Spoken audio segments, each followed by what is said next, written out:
बन जाएगा, बंगला बन जाएगा, अच्छा तो सुख आएगा। खेती है, खेती में ट्रैक्टर चलेगा तो सुख आएगा, है। अलग अलग साधन इकट्ठा करते रहते पूरी जिंदगी भर, लेकिन दुख और अशांति ये तो हमको पीछा छोड़ती नहीं है, और सच्ची शांति हमको मिलती नहीं है, क्योंकि हम शांति जो है वो बाहर तलाश करते हैं। जबकि आप जब ये चित्रों के द्वारा समझोगे तो आपको पता चलेगा शांति बाहर नहीं है, हमारे अंदर ही समाई हुई है। और जो अंदर शांति समाई हुई है उसको हमें कैसे फिर से जागरूक करना है, इसका अभ्यास हम अभी करेंगे, हम समझेंगे इस बात को। तो भाई साहब, मैंने आपको पूछा आप कौन है, आप क्या जवाब देंगे? नाम बताएंगे। नाम बताओ।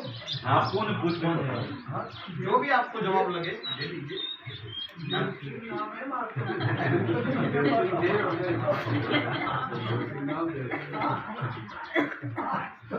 अच्छा, और आप कौन है?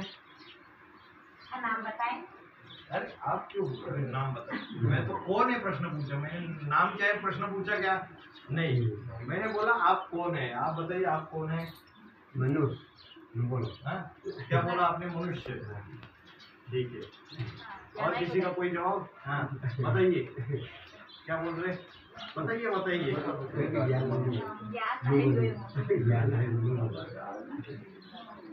हाँ? इन्होंने बोला हम शिवजी बाबा की आत्मा है। तो हम शिवजी बाबा की आत्मा नहीं है, हम सिर्फ आत्मा है। शिवजी तो अलग है, ठीक है, परमात्मा है वो तो, ठीक है, हम सिर्फ आत्मा है। तो मैंने इनको पूछा, इन्होंने बोला मैं मनुष्य हूँ। और किसी को पूछा मैंने रास्ते से आते आते, उन्होंने बोला मैं तो मुस्लिम हूँ। और एक को पूछा, उन्होंने बोला मैं तो हिंदू हूँ। फिर एक को पूछा आप कौन है, तो उन्होंने बोला मैं तो वकील हूँ। और एक को पूछा, वो बोलता है मैं मास्टर हूँ। एक ने बोला मैं डॉक्टर हूँ। तो सब ने अलग अलग अपना परिचय दिया, लेकिन क्या ये जन्म लेते वक्त वो डॉक्टर था? जब माँ के गर्भ से जन्म लिया तो डॉक्टर बन के पैदा हुआ था क्या? तो असली परिचय तो नहीं हुआ ना, वो परिचय तो नकली परिचय हुआ। फिर जब उसने, आपने नाम बताया अपना, जब माँ के गर्भ से जन्म लिया तब तुरंत ये नाम था? नहीं था। नाम तो बाद में रखा जाता है, बाद में रखा जाता है। तो असली जो परिचय है हमारा है, ये शरीर के आधार से हम अपना परिचय बताते हैं। शरीर को जो नाम दिया उसके आधार से हमने परिचय बताते हैं, लेकिन हमने तो अनेक जन्म लिए। हिंदू लोग पुनर्जन्म को मानते हैं, हमने तो अनेक जन्म लिए, और इन अनेक जन्मों में हमारे नाम भी अलग अलग बदले गए, ठीक है। तो फिर हमारा असली परिचय क्या हुआ? हो सकता है जो व्यक्ति बोल रहा है अभी मैं मुस्लिम हूँ, वो पिछले जन्म में हिंदू होगा। तो हमारा असली परिचय जो है ना, अभी हमने जितने परिचय बताए, इन्होंने बोला मैं लड़की हूँ, इन्होंने बोला मैं बुढ़िया हूँ, अलग अलग परिचय, एक ही प्रश्न के अलग अलग जवाब। तो हमारा असली परिचय ये है कि हम एक आत्मा है। अभी हमने जितने भी परिचय दिए वो शरीर के आधार पे दिए, और शरीर जो है ना, ये हड्डी मांस का पुतला है, ये विनाशी है। ये हड्डी मांस के पुतला में जब तक आत्मा प्रवेश नहीं करती ये काम नहीं करेगा। कोई भी साधन होता है, आप बटन दबाते हो तो साधन शुरुआत हो जाता है। आपने ये अभी स्पीकर लगाया, इसमें गाना बजा, ठीक है। तो ये जो साधन है, इसको कहीं ना कहीं से आपने इलेक्ट्रिकल तार से जोड़ा या कुछ किया, तभी जाके उसने काम किया। वैसे ही हमारा शरीर जो हड्डी मांस का पुतला है ना, ये कुछ काम का नहीं है जब तक इसमें आत्मा प्रवेश न करे। समझ रहे हैं? जब तक आत्मा प्रवेश न करे तब तक इसका कोई काम नहीं है। ना मैं आंखों से देख सकता हूँ, ना मैं कानों से सुन सकता हूँ, ना नाक से सूंघ सकता हूँ, ना मुख से बोल सकता हूँ, ना हाथ से हाथ हिला सकता हूँ। तो जब तक ये तो क्या हो गया, सिर्फ एक डिब्बा हो गया। एक डिब्बा, इस डिब्बे में जब तक आत्मा प्रवेश नहीं करे तब तक उसको जीवात्मा नहीं कहलाते। क्या कहते? जीवात्मा। आत्मा एक ऊर्जा है, हाँ जी, जिसकी वजह से मैं बात कर पा रहा हूँ, देख पा रहा हूँ। ये हम नदी क्या के बोल पास रहे में हैं, है कोई गाँव, व्यक्ति कोई है गाँव का नाम तो और नहीं इधर पता बैठे मुझे, हुए हैं और लेकिन अचानक नदी के उनके पास में। छाती में दर्द हो गया। हाँ जी, हाँ चले जी, गए। शाम की है।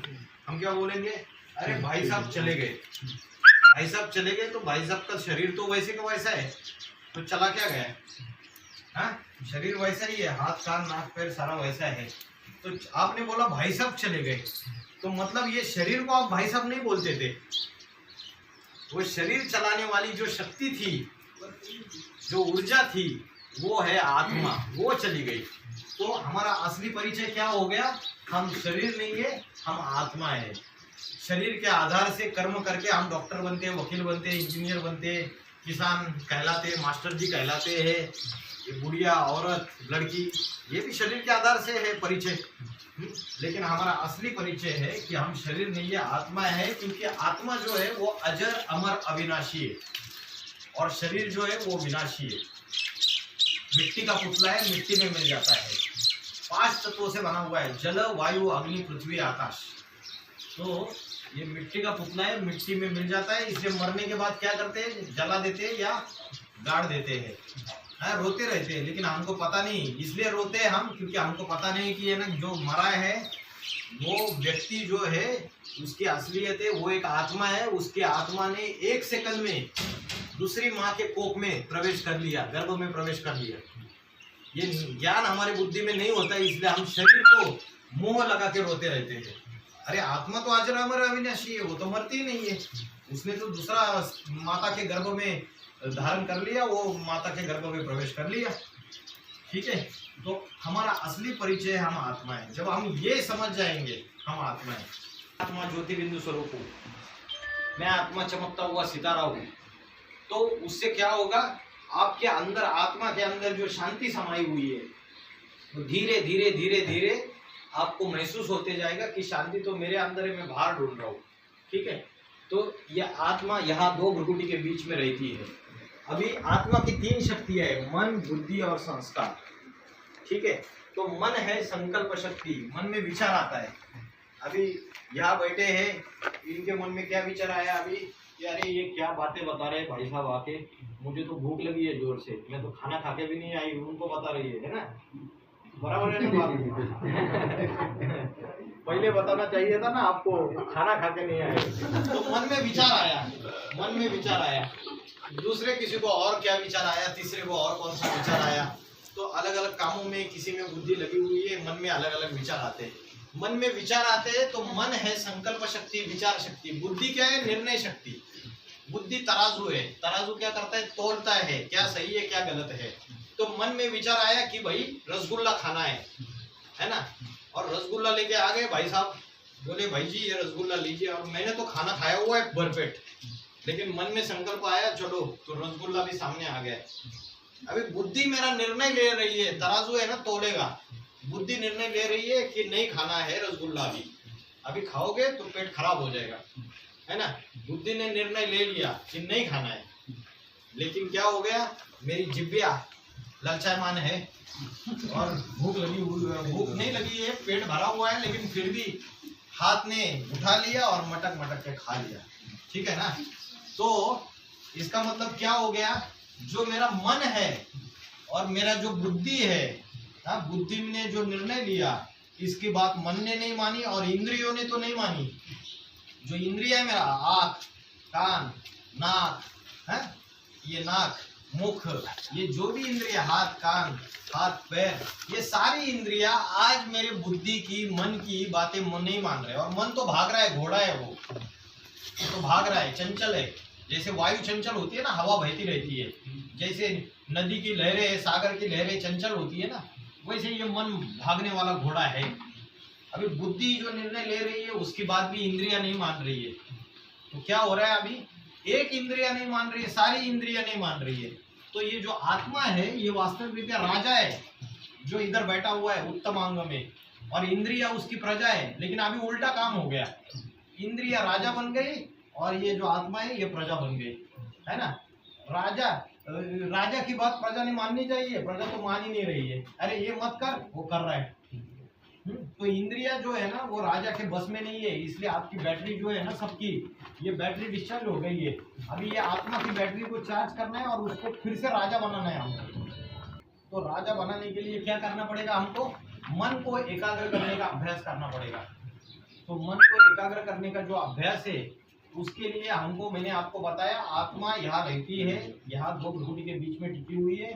सवेरे आधा घंटा, 1 घंटा, और शाम को सोते समय आधा घंटा। शाम को सोते समय टीवी देख के नहीं सोना है, मोबाइल पे बात करते हुए नहीं सोना है, किसी से गप्पे मारते हुए नहीं सोना है। अगर आप 15-20 मिनट, आधा घंटा अगर अपनी आत्मा का ध्यान करके, मन को एकाग्र करके, मन में अच्छे विचार आए, बुरे विचार आए, उसके पीछे नहीं भागना है, सिर्फ एक ही विचार करना है। क्या विचार करना है? क्या विचार करना है ध्यान करते वक्त? मैं एक आत्मा हूँ, मैं आत्मा ज्योति बिंदु स्वरूप हूँ, मैं आत्मा सितारा हूँ। जैसे आकाश में सितारा चमकता है, उसको बाहर जाके देखना है, शाम के वक्त, सवेरे के वक्त देखो, उस सितारे को यहाँ याद करो, क्योंकि जो भी चीज देखते वो याद आएगी। तो आत्मा का ध्यान करोगे तो देखेंगे, बच्चों को भी फायदा होगा, सबको फायदा होगा, क्योंकि आज छोटे बच्चे से लेके बूढ़े तक सबका मन भटक रहा है, कोई भी नहीं छूटा उससे। ठीक है, तो आत्मा दो भ्रुकुटी के बीच में रहती है, ज्योति बिंदु स्वरूप है, सितारा है। अभी ये आत्मा का ध्यान कैसे करना है मैंने बता दिया आपको। अभी ये मोटर गाड़ी है, ठीक है, ये मोटर गाड़ी है, इसका ड्राइवर और ये जो गाड़ी है, दोनों का भोजन एक ही है, अलग अलग है? अलग अलग है। ड्राइवर क्या खाता है? रोटी सब्जी खाता है, और मोटर गाड़ी पेट्रोल डीजल खाती है ना। तो हमारा ये आत्मा रूपी ड्राइवर अलग है, और ये शरीर जो गाड़ी है ना, ये ड्राइवर, चालक है इस गाड़ी का, ड्राइवर, आत्मा ड्राइवर है, और ये जो शरीर है, ये जो इंद्रिय है, इनको चलाने वाला, ये शरीर गाड़ी है। ठीक है, तो अभी ये गाड़ी का भोजन अलग है, बोलते हैं ना पापी पेट का सवाल है, तो पेट के लिए खाना चाहिए, उसके लिए पूरा सवेरे से लेकर रात तक माथा मारते है ना। तो शरीर के लिए तो हम सब टाइम देते हैं, शरीर के जो संबंधी है उनके लिए समय देते हैं, बीवी बाल बच्चे हैं उनको पालन पोषण करने के लिए समय देते हैं, सब कुछ समय देते हैं, लेकिन जो ड्राइवर है उसके भोजन का क्या, उसका तो ध्यान ही नहीं करते हम, तो ध्यान में ही नहीं, भूल गए उसको। रात को सो भी जाते हैं तो शरीर को आराम देते हैं, लेकिन आपका मन बुद्धि भटकता रहता है। देखिए आप, सपने आएंगे, इधर उधर मन बुद्धि भागेगा, पूरी तरीके से अस्वस्थ रहते हैं नींद में भी। तो इस आत्मा का ध्यान नहीं करते हैं, ये मन को एकाग्र करने का अभ्यास नहीं करते हैं। ठीक है, तो ये शरीर रूपी मोटर गाड़ी है, और इसका ड्राइवर है आत्मा। इधर सबको समझ में आ गया है ना। तो अब वहाँ आगे जाते हैं। अभी जैसे हमारे शरीर को जन्म देने वाले पिता है, शरीर को जन्म देने वाला बाप है, वैसे हम सब आत्माएं हैं ना, हम सब आत्माएं। ये दुनिया में जितनी भी आबादी है, आपके पूरे मध्य प्रदेश में जितनी आबादी है, पूरे भारत में आबादी है, पूरी दुनिया में जो भी आबादी है, ये सब क्या हो गए? आत्मा हो गए। जो पशु पक्षी कीट मूंगी प्राणी, सब में आत्मा है। जो भी हलन चलन कर रहा है वो सब में आत्मा है। ये दीवार में आत्मा है क्या? है? नहीं है, क्योंकि ये जड़ है, हलन चलन नहीं करता। आत्मा तो चैतन्य है ना।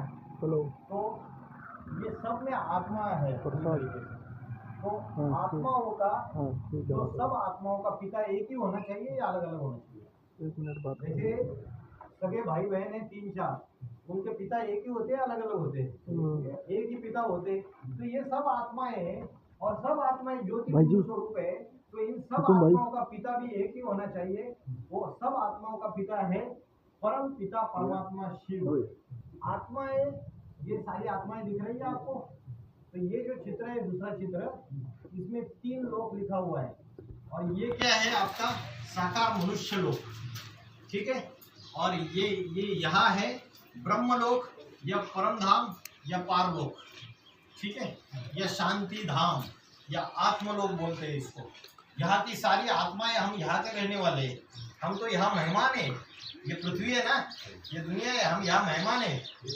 अभी हम ये सेवा का कार्य कर रहे हैं। अभी आप लोग आए अपने अपने घर से, अभी वापस कहाँ जाओगे? ये खत्म होने के बाद अपने घर चले जाओगे ना।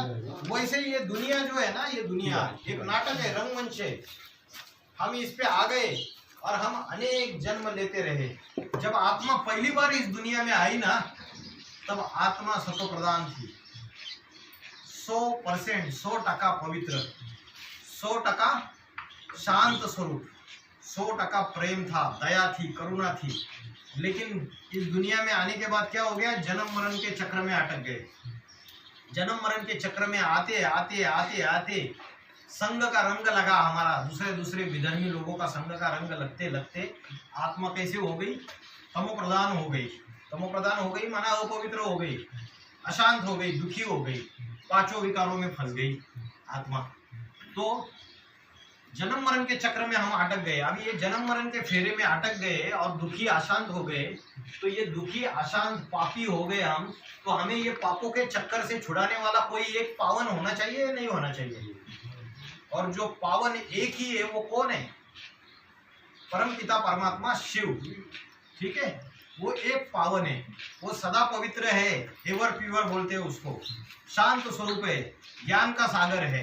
सारी दुनिया का जितना भी ज्ञान है, वर्तमान भूत भविष्य, ये सारा ज्ञान उसके अंदर समाया हुआ है, अखूट ज्ञान का भंडार है।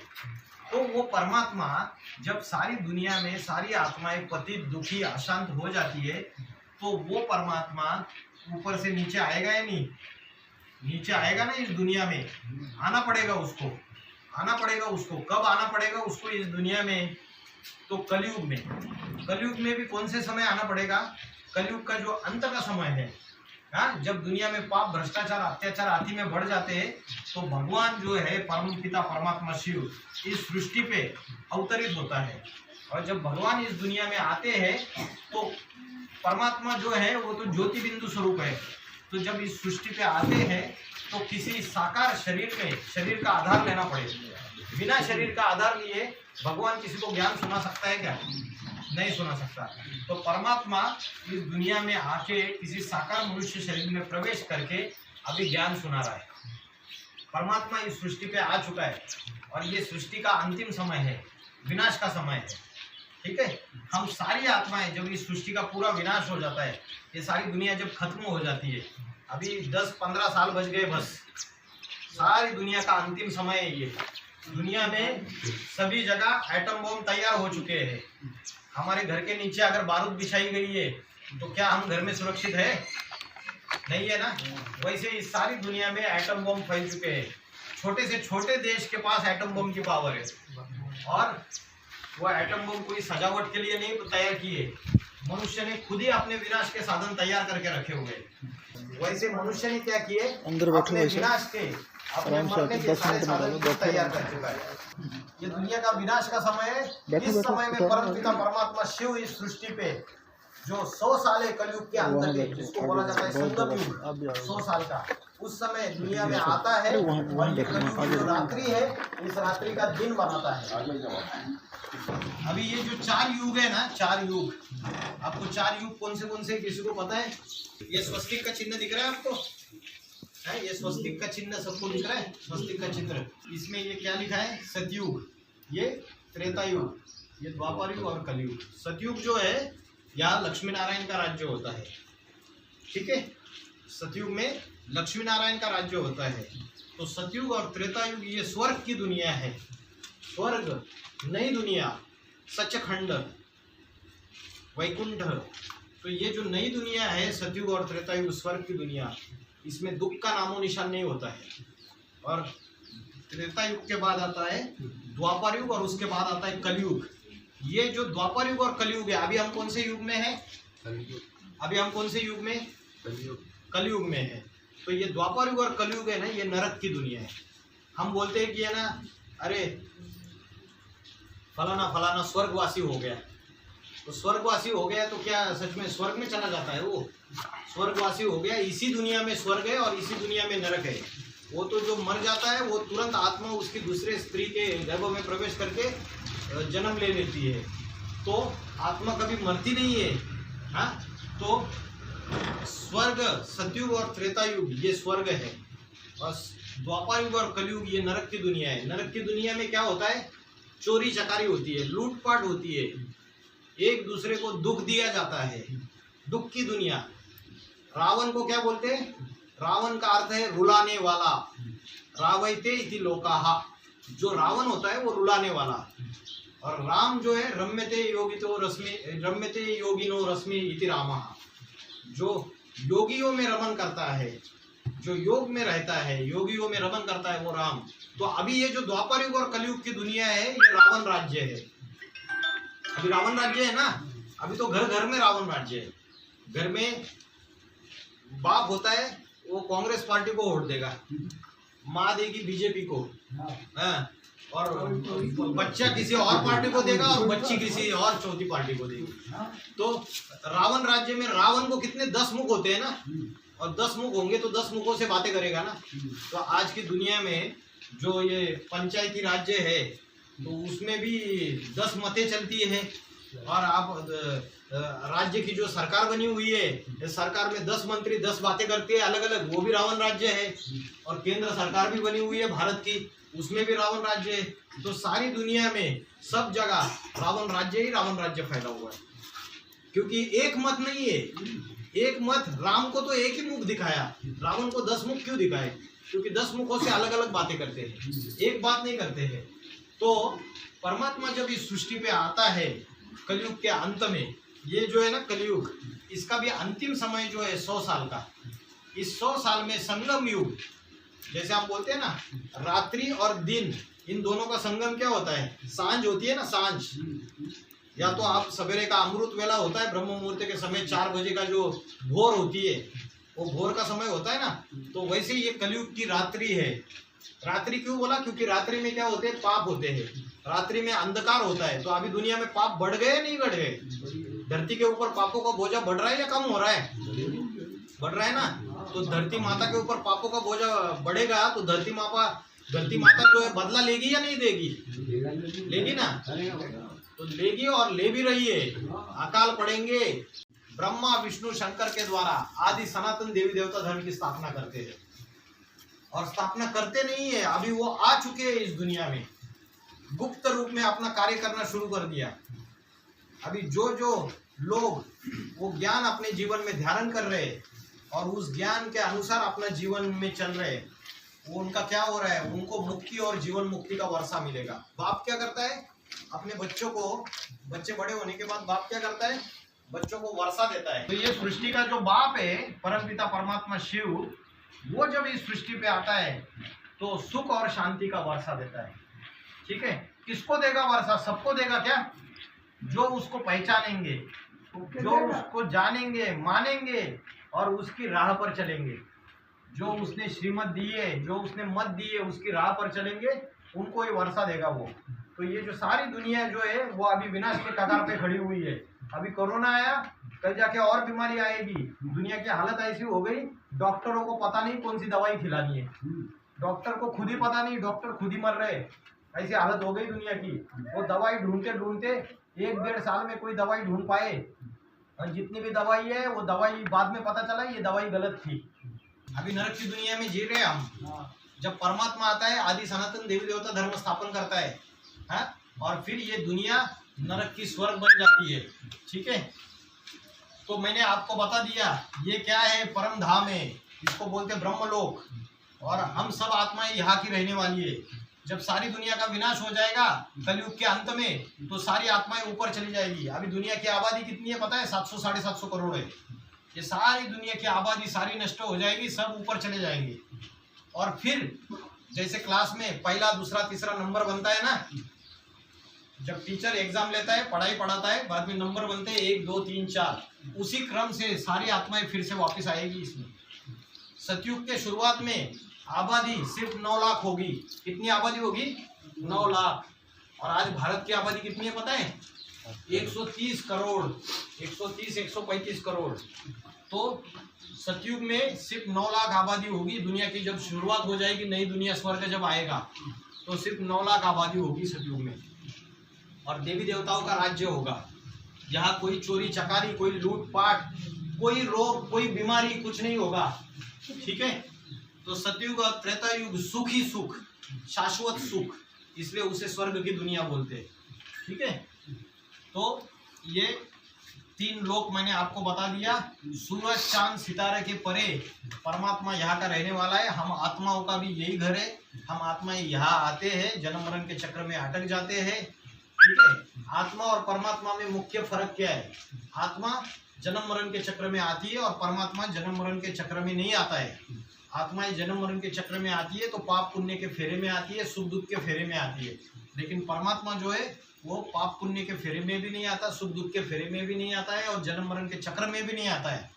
आत्माएं स्त्री के माँ के गर्भ के द्वारा जन्म लेती है, लेकिन परमात्मा अजन्मा है, अगर्भा है।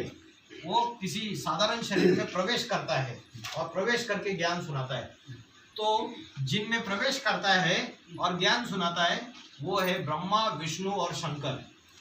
आपने सुना रहेगा गुरुर ब्रह्मा, गुरुर विष्णु, गुरुर देवो महेश्वर, गुरु साक्षात परब्रह्म तस्मै श्री गुरुवे नमः। तो ये हो गया परब्रह्मा, निराकार, ज्योति स्वरूप, ज्योति बिंदु स्वरूप।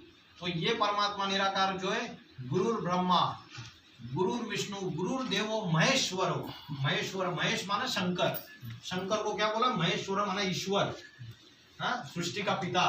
तो परमात्मा आके इन ब्रह्मा के द्वारा क्या ब्राह्मण समाज की स्थापना करता है। आज भाई साहब ने बताया कि जाति का ब्राह्मण कोई ब्राह्मण नहीं रहा, क्योंकि ब्राह्मण तो आचार और विचार से बनता है। ठीक है ना? तो जब भगवान आके ब्रह्मा के द्वारा ज्ञान सुनाता है तो हम जो भी बच्चे हैं हम उसके बच्चे हैं, तो हम ज्ञान सुन के ब्राह्मण बन जाते हैं। भले किसी भी जाति के हो, किसी भी धर्म के हो, भगवान तो भेदभाव करता नहीं है। जो भी उसका ज्ञान अपने जीवन में धारण करता है वो ब्राह्मण बन जाता है, शूद्र से ब्राह्मण। अभी हम सारे शूद्र बन चुके हैं। इसलिए शूद्र बन चुके हैं क्योंकि हमारा आचार विचार सोच सब कुछ बिगड़ गया है पूरी तरीके से, खान पान सब कुछ बिगड़ गया। तो परमात्मा आके फिर से हमें ब्राह्मण समाज की स्थापना करता है। और ये जो दिखाया है इनका नाम है ना दादा लेखराज है। इनका नाम क्या है? दादा लेखराज। इनको बोलते हैं ब्रह्मा बाबा। ब्रह्मा माना बड़ी माँ, बड़ी माँ। जैसे दुनिया में घर में माताएं होती है ना, तो माँ होती है तो माँ क्या करती है? बहुत प्यार देती है बच्चों को। बच्चा कैसा भी रहे, लुच्चा रहे, लफंगा रहे, चोर रहे, काना रहे, कुज्जा रहे, लंगड़ा रहे, बच्चे को एक जैसा प्यार देती है ना माँ। माँ तो बहुत सहन शक्ति वाली होती है। तो जो ब्रह्मा है, भगवान जब इनके शरीर में आता है, अवतरित होता है और इनके द्वारा ज्ञान सुनाता है इस दुनिया को सुधारने के लिए, तब उन्होंने कार्य शुरुआत कर दिया, ज्ञान सुनाया सबको। 1969 में इन्होंने प्राण त्याग दिए। कब? 1969 में। शंकर ऊपर नहीं रहता है, शिव निराकार ऊपर रहता है। शिव निराकार किसी साधारण मनुष्य शरीर में, हमारे तुम्हारे जैसा साधारण मनुष्य शरीर में आके प्रवेश करता है और उसके द्वारा ज्ञान सुनाता है। इसलिए शंकर की जटा से, आपने देखा है शंकर की जटा से गंगा निकली। शंकर की जटा से गंगा निकली चित्रों में दिखाया गया है। या देखिए शंकर की जटा से गंगा निकली। तो ये गंगा कोई पानी की गंगा है? पानी की गंगा में नहाने से क्या पाप धुल रहे क्या लोगों के?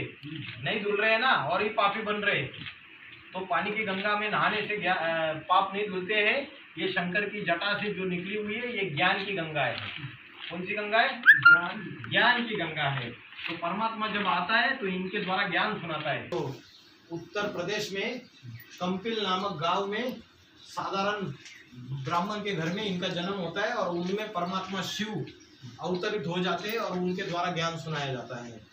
तो वो तो साधारण शरीर में आते हैं तो मनुष्य पहचान नहीं पाता है उनको। तो इतनी बड़ी दुनिया में कैसे पहचानें कि भगवान इस धरती पे आया है? तो वो जो ज्ञान सुनाता है आके, सृष्टि के आदि मध्य अंत का, ये दुनिया शुरुआत कब हुई, ये दुनिया का अंत कब होगा, ये ज्ञान आके सुनाता है। तो उसके आधार से पता चलता है कि परमात्मा इस सृष्टि पे अवतरित हो चुके हैं। ठीक है? तो शंकर के द्वारा कार्य कर रहे हैं। तो शिव अलग है और शंकर अलग है। शिव है निराकार ज्योति बिंदु स्वरूप। वो जिस व्यक्ति में प्रवेश करता है वो शंकर है, साकार। ठीक है? अभी शंकर जी को भी आपने देखा रहेगा, शंकर जी महाराज जो शंकर है, महादेव, देवों के देव, महादेव बोला है ना, वो ध्यान में बैठे हुए। तो किसका ध्यान कर रहे हैं? किसका ध्यान कर रहे हैं? जरूर इनसे ऊंचा कोई होगा तो उसका ही ध्यान करेंगे ना, जो ऊंचा होगा उसी का ध्यान करेंगे। तो किसका ध्यान कर रहे हैं? शिव का ध्यान कर रहे हैं। तो शिव को जो ज्योति बिंदु स्वरूप है, उसको हिंदू लोग उसकी पूजा कैसे करते हैं पता है आपको? ये देखिए आप इधर, ये कौन सा दिख रहा है? अमरनाथ का इधर शिवलिंग है ना। फिर ये रामेश्वरम है, ये विश्वनाथ है, ये सोमनाथ का मंदिर है, गुजरात में है ना सोमनाथ का मंदिर है। तो ये जो पशुपति नाथ है नेपाल में है। तो ये जो शिवलिंग की पूजा करते हैं हिंदू लोग, 12 ज्योतिर्लिंगों की पूजा करते हैं। तो आपने सोचा कभी कि सारे देवी देवता हिंदू के जितने भी है, गणेश है, कार्तिकेय है, उसके बाद और कौन से देवी देवता है, शंकर जी महाराज है, राम जी है, सभी देवी देवताओं को हाथ कान नाक पैर सारा मनुष्य जैसा दिखता है। लेकिन एक शिव है, उनको देखिए आपने कैसे पूजा कर रहे हो, आप शिवलिंग के रूप में पूजा कर रहे हो है। तो क्यों ऐसा दिखाया, कभी सोचा? जाके माथा टेकते हम, कभी सोचा नहीं क्यों ऐसा दिखाया? इनको क्यों हाथ कान नाक पैर नहीं दिखाया? क्योंकि परमात्मा शिव जो है वो ज्योति स्वरूप है, निराकार है, ज्योति बिंदु स्वरूप है। तो ज्योति का आकार ऐसे होता है ना, तो इसलिए उसको बड़ा रूप देके उसकी पूजा की जाती है। ठीक है, तो परमात्मा आके अभी राजयोग की शिक्षा दे रहा है हमको। कौन सी शिक्षा दे रहा है? राजयोग। तो राजयोग की शिक्षा, ये व्यक्ति बैठा हुआ है देखिए, और ये क्या कर रहा है? अपने आत्मा का ध्यान कर रहा है और परमात्मा को याद कर रहा है।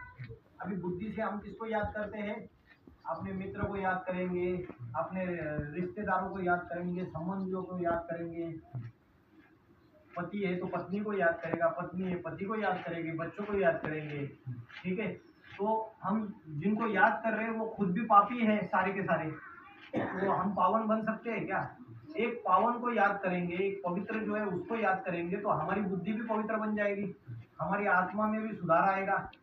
ठीक है, तो ये व्यक्ति देखो आत्मा का ध्यान करते हुए परमात्मा शिव को याद कर रहा है, और इससे इसके 5 जो भूत है वो भाग रहे हैं, ये भूत भाग रहे हैं उसके, काम, क्रोध, लोभ, मोह, अहंकार, ये 5 भूत भाग रहे हैं। तो इधर क्या लिखा हुआ है देखिए, ब्रह्मचर्य, जो राजयोग की शिक्षा है, ब्रह्मचर्य। ब्रह्मचर्य माना पवित्रता, शरीर की भी पवित्रता, मन की भी पवित्रता, तन की भी पवित्रता, मन की भी पवित्रता। उसके बाद शुद्ध अन्न, अन्न कैसा होना चाहिए? शुद्ध होना चाहिए। तुलसीदास ने 500 साल पहले बोला, झूठे लेना, झूठे देना, झूठे भोजन, झूठ चबेना। माना खान पान झूठा हो गया अभी, है ना, और लेन देन भी झूठा हो गया। तो अभी जो खाना है ना वो भी झूठा हो गया। अभी हम जो खेती में भी अनाज उगता है उसमें क्या डालते हैं? केमिकल डालते हैं ना, यूरिया डालते हैं, और वो केमिकल जो है वो विष है ना, विष हमारे शरीर के अंदर जा रहा है नहीं जा रहा है? कीड़े तो मर रहे हैं लेकिन शरीर के अंदर भी तो जा रहा है धीरे धीरे धीरे धीरे धीरे धीरे। तो बीमारियां किसकी वजह से आ रही है? खान पान गलत हो गया ना हमारा, खान पान गलत हो गया तो बीमारियां बढ़ रही है। पहले इतनी बीमारियां थी नहीं, आज से 100-200 साल पहले। अभी तो बीमारी है। अभी नौजवान जो है, नौजवान लोगों के आंखें अंदर धस गई है, गाल चपट्टिया हो गए, पूरे के पूरे हो गए, नहीं हो गए? किसी के शरीर के अंदर ताकत नहीं है। महाराणा प्रताप जो था ना, उसकी तलवार दिल्ली के म्यूजियम में रखी हुई है, और वो दिल्ली के म्यूजियम में जो तलवार रखी हुई है उसके लिए उठाने के लिए 100-200 लोग लगते हैं अभी। और महाराणा प्रताप अकेला एक हाथ में ये तलवार उठाता था, उसी वजन की भाला उठाता था और घोड़े पे बैठ के युद्ध करता था। तो वो शरीर अभी दिख रहे क्या? नहीं दिख रहे ना। हालत क्यों हो गई? खान पान गलत हो गया ना हमारा, खान पान, रहन सहन, विचार सारे गलत हो गए। उसकी वजह से क्या हो गए? ये 5 विकार आ गए, और उसकी वजह से हमारा शरीर भी कमजोर हो गया, आत्मा भी कमजोर हो गई। तो ब्रह्मचर्य, शुद्ध अन्न, दैवी गुण और सत्संग। तो सत्संग, सत्य कौन है? एक सत्यम शिवम सुंदरम, एक परमात्मा ही सत्य है, वही सुंदर है, वही कल्याणकारी है। शिव का अर्थ है कल्याणकारी। तो उसका ध्यान करेंगे तो ये 5 के 5 भूत भाग जाएंगे, और दैवी गुण धारण करेंगे। कोई गुस्सा कर रहा है तो आगे से क्या करना है हमको?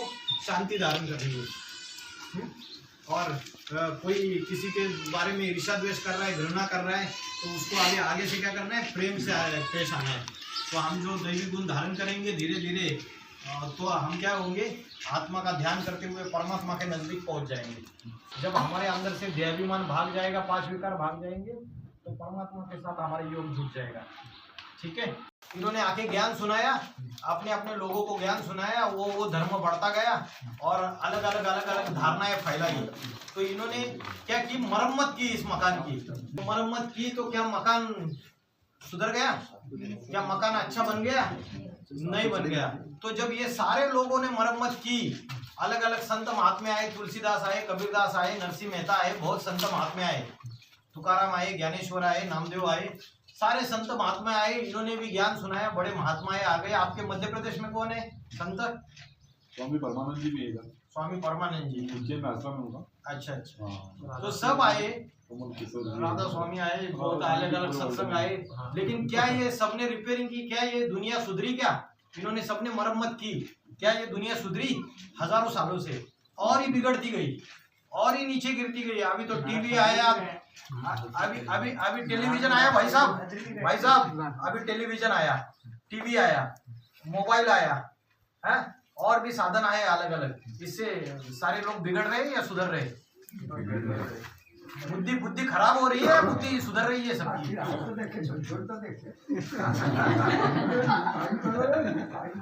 शहरों में तो ऐसा हालत है कि पिताजी अलग से मोबाइल लेके बैठता है, वो अलग करता रहता है, उसका मुख दूसरी तरफ, माँ का मुख तीसरी तरफ, बच्चों के मुख चौथी तरफ, सारे मोबाइल में लगे रहते हैं सवेरे से लेकर रात तक, है ना। तो सारी दुनिया की अभी ये सारी मरम्मत की, ये दुनिया में इतनी सब मरम्मत की, लेकिन ये दुनिया सुधरी नहीं। जब ये दुनिया मरम्मत करके भी नहीं सुधरी ना, तो भगवान शिव आके ब्रह्मा विष्णु शंकर के द्वारा ये पुराना मकान तोड़ देना। शंकर के द्वारा क्या बोला है? विनाश। शंकर को क्या बोला है? महाकाल। कालों का काल महाकाल। महाकाल माना मृत्यु, सारी दुनिया को खा लेता है पूरी। अभी तो कोरोना से लाख मर रहे, 1.5 लाख, 2 लाख, 5 लाख मर रहे। अभी आगे चल के ऐसा समय आएगा कि काल मंडराएगा, पूर्व पश्चिम उत्तर दक्षिण 24 काल फिरे, सारी दुनिया में काल मंडराएगा, मृत्यु मृत्यु, लाशों का ढेर रख जाएगा। क्यों रख जाएगा? क्योंकि मनुष्य ने अपने विनाश के साधन तैयार किए। पाप, भ्रष्टाचार, अत्याचार, धरती के ऊपर पापों का बोझा मनुष्य ने बढ़ाया। और मनुष्य नहीं सुधरेगा तो परमात्मा को तो फिर अपना काम करना पड़ेगा। तो ये पुराना मकान तोड़ देता है और नया मकान, कौन सा है नया मकान? नया मकान को क्या नाम क्या बताया मैंने? नए मकान का, नए मकान को नाम दिया मैंने, आपको बताया भी, स्वर्ग, या दूसरा नाम और एक बताया, सतयुग। स्वर्ग या क्या बोलते हैं उसको? सतयुग।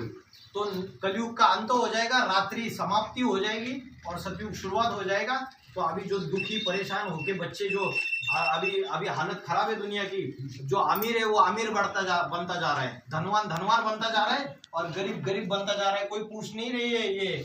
ये जो सरकार है ना, ये किसकी? अंधों की सरकार है। धृतराष्ट्र बैठे हुए या अंधे है और गांधारी बैठी हुई है, जिसने आके होते हुए भी क्या कर लिए? पट्टी बांध के रखी हुई है आंखों के ऊपर। तो ऐसे अंधों की सरकार है, गरीब गरीब बनता जा रहा है और धनवान बनता जा रहा है। जब दुनिया में ऐसी दुख अशांति फैलती जाती है, हिंदू मुस्लिम क्रिश्चियन सारे आपस में लड़ाई झगड़ा कर रहे हैं, तब जाके परमात्मा शिव आता है इस सृष्टि पे और ये पुराना मकान तोड़ देता है। तोड़ना पड़ता है उसको, क्योंकि बच्चे दुखी हो रहे, और फिर नया मकान सतयुग की शुरुआत हो जाती है, जहाँ सुखी सुख का राज्य है, स्वर्ग। तो जब विनाश होता है सारी दुनिया में, जब विनाश मंडराएगा, तो कोई बचेंगे या नहीं बचेंगे? वो ही बच्चे बचेंगे जिन्होंने भगवान की शरण ली, जिन्होंने परमात्मा को पहचाना। तो वो कितने हैं? 9 लाख। वो 9 लाख ऐसे हैं जो बचे रहेंगे। प्रकृति उनका बाल भी बाका नहीं कर पाएगी, क्योंकि भगवान की शरण ली। जो महाकाल की शरण में जाएगा उसको काल क्या खाएगा? बोलते हैं ना, महाकाल की जो शरण में जाएगा उसको काल क्या खाएगा? काल भी भाग जाएगा उससे। तो ये अंतिम समय है इस सृष्टि का। तो परमात्मा जैसे मकान का मालिक क्या करता है? पुराना मकान तोड़ देने से पहले नए मकान में अपने बच्चों को ये कर देता है ना, वैसे भगवान भी ये पुरानी दुनिया का विनाश होने से पहले जो बच्चे हैं उनको पावन बनाएगा पूरा।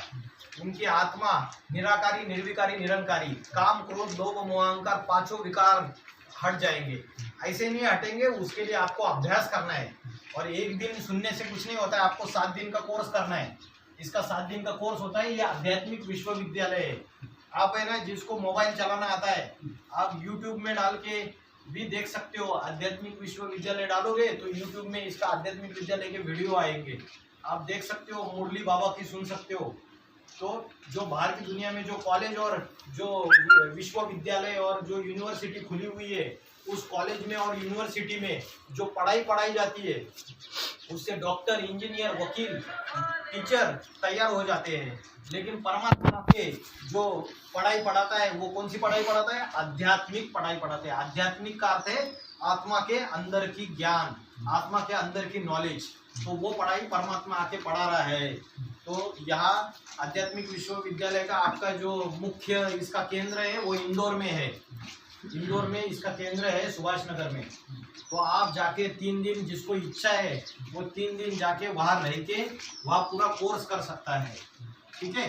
और आपके तराना में भी अभी धीरे धीरे इसका कोर्स चालू करेंगे, लेकिन तराना से अगर नहीं होगा कोर्स तो आपको इंदौर जाना पड़ेगा।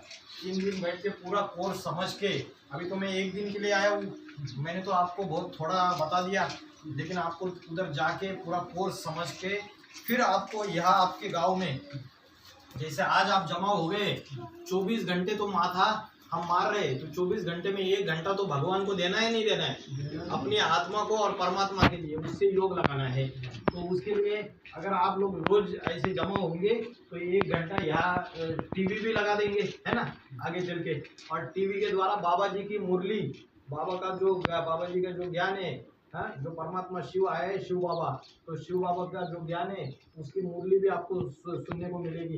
लेकिन पहले सब लोगों को कोर्स समझना है, कोर्स समझेंगे तो बाबा क्या बता रहे हैं आपको समझ में आएगा कि ये जो ज्ञान है ये थोड़ा थोड़ा समझने से आपको पता आएगा भगवान आके क्या ज्ञान दे रहा है।